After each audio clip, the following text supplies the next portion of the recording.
Cine, the Council on International Non-Theatrical Events, has awarded this film a Golden Eagle in token of its excellence and has selected it to represent the United States of America in international motion picture events abroad.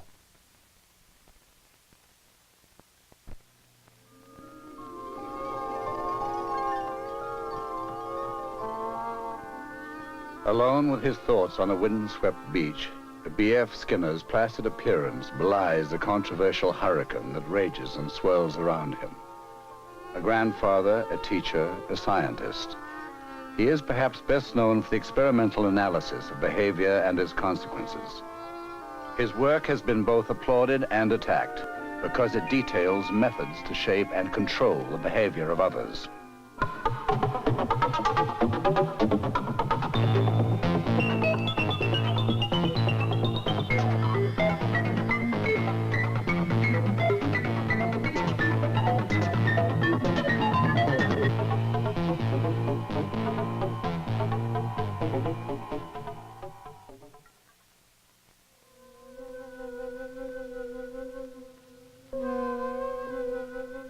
From the beginning of time, when man first walked through the primeval forests on the planet Earth, he has been curious to explain his own behavior. Often he has attributed his actions to the sun, the movement of the tides, or the work of demons. But it was not until the 20th century that the school of behavioral psychology was finally formalized, stressing objective study and the prediction and control of all animal behavior with no special preference for the behavior of man.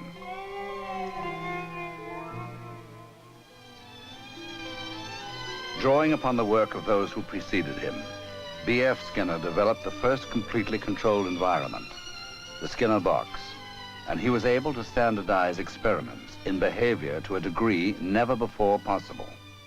This bird has been so well defined did his work become that Skinner was able to question traditional human concepts such as mind, soul, and the human spirit, isolating behavior as its own entity, separate from all other aspects of life.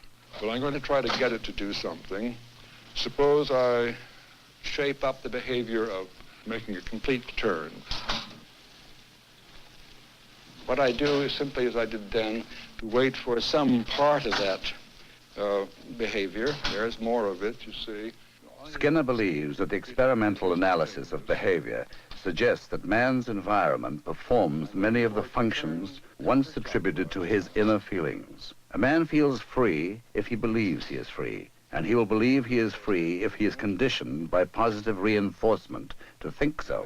His only hope is that he will come under the control of a natural and social environment which will enable him to pursue happiness successfully.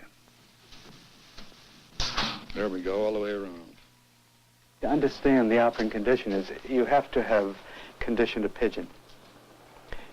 There's a sense of power that you get when you press a button and can produce total control in this animal's behavior. Dr. Charles Fester of the American University of the District of Columbia. Now the power can move in many directions, the sense you get from this power. One direction it can move is the intellectual power of being able to think about behavior analytically, about human conduct analytically. The other direction is the personal sense that I pushed this button and I made him do what I wanted to do. And I think those two are rather closely tied and really an issue which cannot be evaded.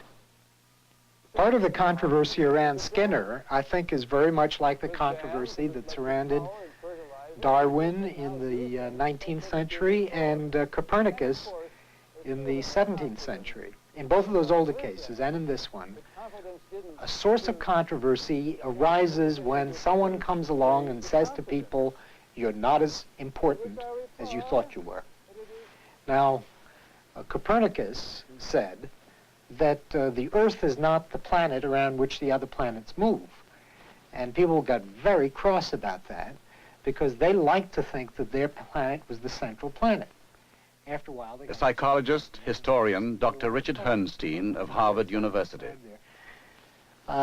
Then Darwin said to people, and made them very angry, your body. I mean, your very being is not that special. It didn't take a special act of the good Lord. You can believe in the good Lord, but evolution is what made you.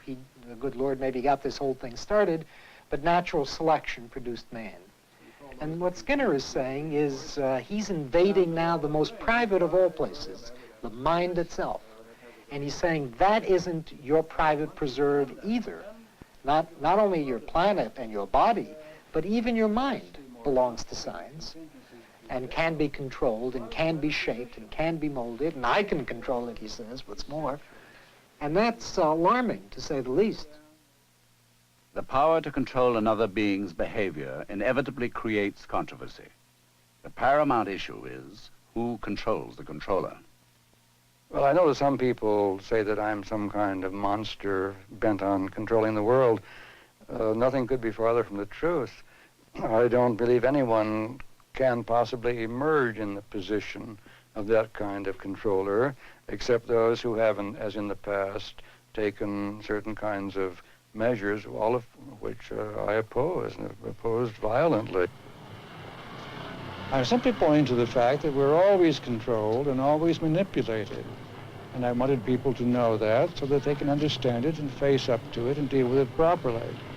I insist that people are controlled. But what they don't understand is that I don't believe that people control people. Environments control people.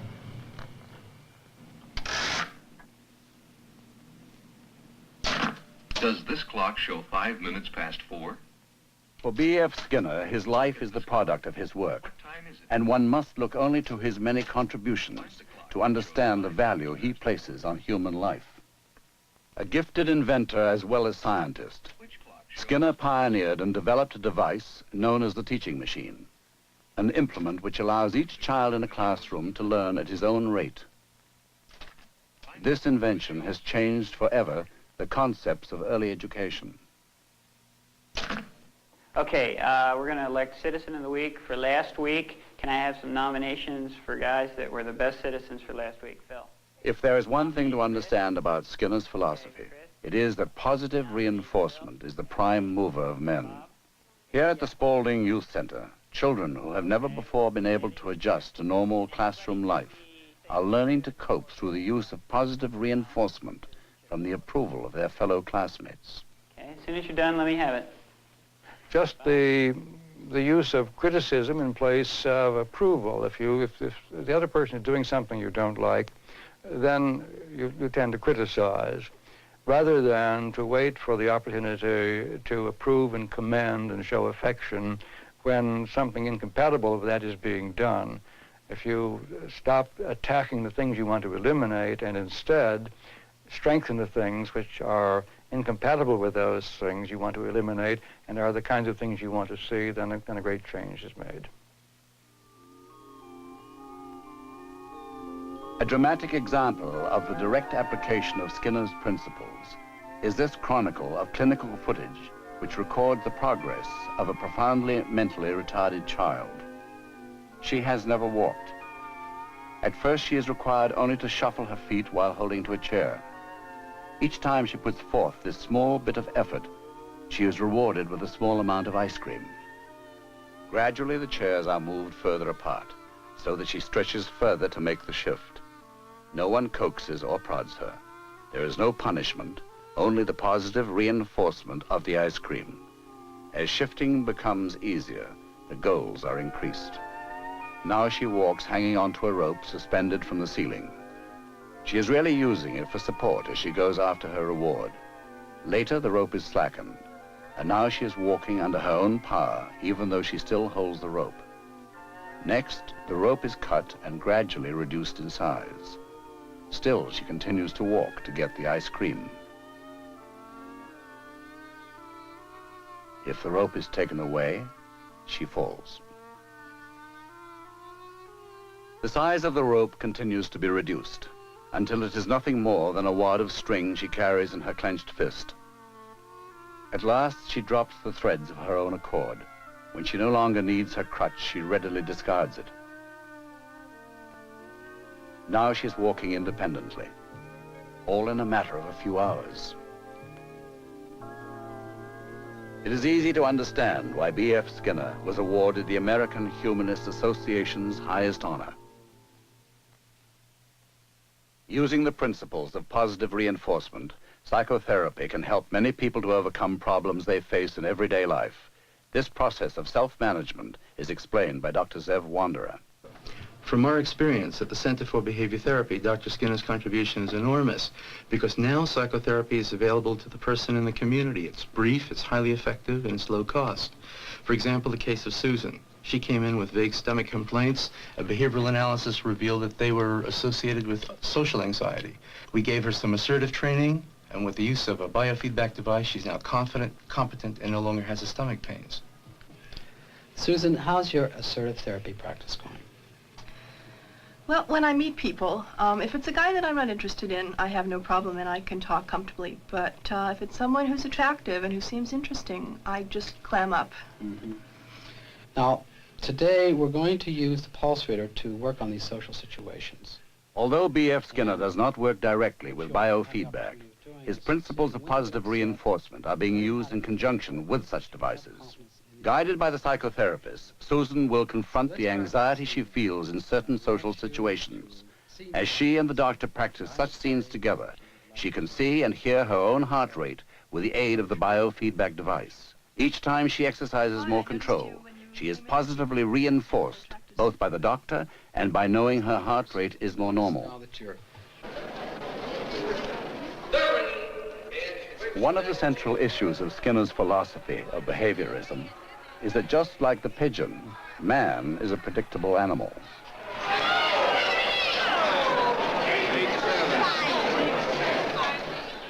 All gambling systems have a schedule that we call variable ratio. That explains why people gamble. The psychoanalysts say people gamble to hurt themselves, destroy themselves. Other people say they do gamble for the excitement and so on. Well, nonsense. You gamble because there is a certain schedule built into the gambling device or system, as in a horse race. These same schedule will make a pathological gambler out of a pigeon as well as out of a person. At the core of Skinner's work, be it applied to education, medicine, or psychology, is a quest for human adjustment and happiness. And when history makes its final judgment, there is little doubt that the work of B.F. Skinner will emerge as one of the major contributions to psychology in this century. I know that many people have contended that my position in behaviorism is an effort to explain everything. But it doesn't mean for a moment that I think things are now explained. I'm altogether too well aware of how much still needs to be done.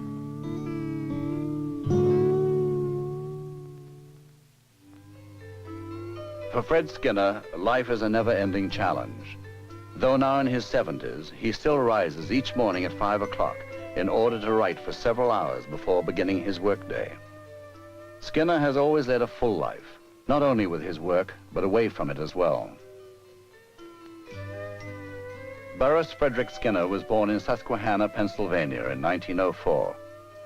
His father was a lawyer, and Skinner was once told that punishments were waiting if he turned out to have a criminal mind. However, Skinner's early years were warm and rewarding. He liked nature and exploring. He loved to build things and was forever inventing gadgets. Unlike most children, he liked school and excelled in his studies. In 1922, he enrolled in Hamilton College, majoring in English and working on the college newspaper. He is remembered by classmates as being a rather strange mix of both bookworm and extrovert, making history at the small college for perpetrating a hoax of enormous proportions. It was done in complicity with his friend John Hutchins, who with Skinner spread the word that the famous film star, Charlie Chaplin, was going to visit the college campus. Leaving nothing undone, they printed posters and published articles in the local newspapers. The hoax was a colossal success, turning the small college campus into a circus of confusion. No one knew who was responsible, certainly not the studious Fred Skinner. Entering Harvard University, Skinner became more like the man we know today. Except for occasional visits to a favorite coffee house, he led a life of near seclusion as he pursued his study of psychology. In the 1930s, he met and married Yvonne Blue. Several years later, their first daughter, Julie, was born. By the time his second daughter, Deborah, was born, Skinner had already begun to formulate his thoughts on behavior modification, and Deborah became the famous baby in a box. Skinner had invented what he called an air crib, a controlled environment that kept Deborah safe, dry, and at the right room temperature. Although applauded by some, the air crib became one of the first major controversies involving Skinner's work, and people accused him of using his own child as a guinea pig. Today, Deborah is an artist, and although she doesn't remember being in the air crib, she is amazed at the controversy that surrounded it. In Skinner's Daughters, people see reflected the two sides of the man himself. On the one hand, the artistic rebel, and the other view of Skinner as a conservative intellectual. Skinner's oldest daughter, Julie, is an educational psychologist. He has always been to me, a very warm person. In fact, I think he has a tendency to be quite sentimental. This also surprises a lot of people. Perhaps it is equally as surprising to see the man whose theories have revolutionized the world's thinking about man's behavior playing the organ for one of his grandchildren. But music has always been a part of Skinner's life. He and his mother both played the piano. Later, Skinner took up the saxophone and played in the high school jazz band. But leaving the three trees, a remarkable number of Another one of Skinner's favorite pastimes is play reading. He regularly meets with a group of friends and neighbors to dramatize selected literary works. that knowledge is a possibility only in matters which can be demonstrated to be true or false, such as that the Bristol train leaves from Paddington Station. And even then, on the understanding that all the observable phenomena associated with the train leaving Paddington could as easily be represented by Paddington leaving the train. One adult and two children. Come on, we're going to love this. This one, look up here, this one is going that way because the water is coming on over on the outside. And this one is going that way because the water is going on the My underside. father has always been pretty? particularly Look at this thing, you dump it. enchanted by young children. Anything they do fascinates him. Yes, right. Unlike many futuristic thinkers, Skinner believes that the family unit is all important. What we have forgotten, he says, is that any human relationship must bring mutual rewards. See how much the doll weighs? The whole question of what to do about the family in American life, of course, is a very important one. We get very careless in the way in which we treat others we're living closely with, and we can improve that by shifting from the careless, punitive measures we're so likely to resort to because they seem to work instantly, and turn to the positive effects which are associated with love and affection, which in the long run have much more powerful positive effects and would make for a much more harmonious family unit. Happy birthday, dear Daddy. Happy birthday to you. Reinforcement. Well, shall I? I guess you have. You help me, Teen. You read it. Ready, Teen? Here we go. No, what's that say? That's right. Blow out candles to get reinforced. Candles. Something's going to happen if I blow it out. That's Now, right. reinforce. Lisa Would you can help me read. blow now? It's hard for Lisa to blow because she has some teeth missing. The wind whistles I through. thought they were those candles that don't go out, are they? They really went out. Didn't How does it feel to be 70 then? they? Well, a little different from 69, I suppose. He's like any other grandfather. He loves his grandchildren. He loves children in general. It's relaxation, and he's granddaddy. You know, he's not anybody who needs to be awed and watched out for. He's just granddaddy to the kids.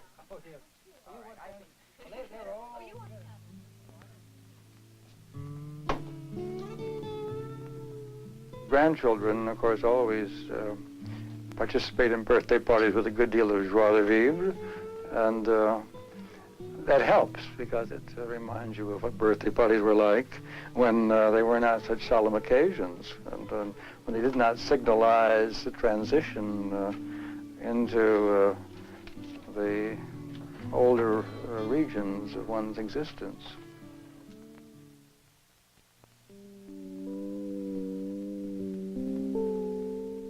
If one advances confidently in the direction of his dreams and endeavors to live the life which he has imagined, he will meet with a success unexpected in common hours.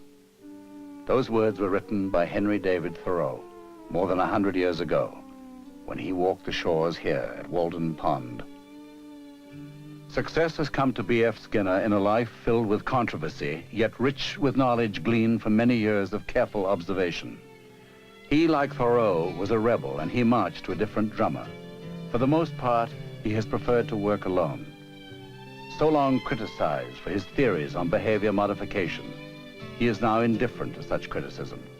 It is perhaps true, however, that he and Darwin have shared the worst press in history. But history will remember B.F. Skinner well for his contribution to man's knowledge of the world in which he lives.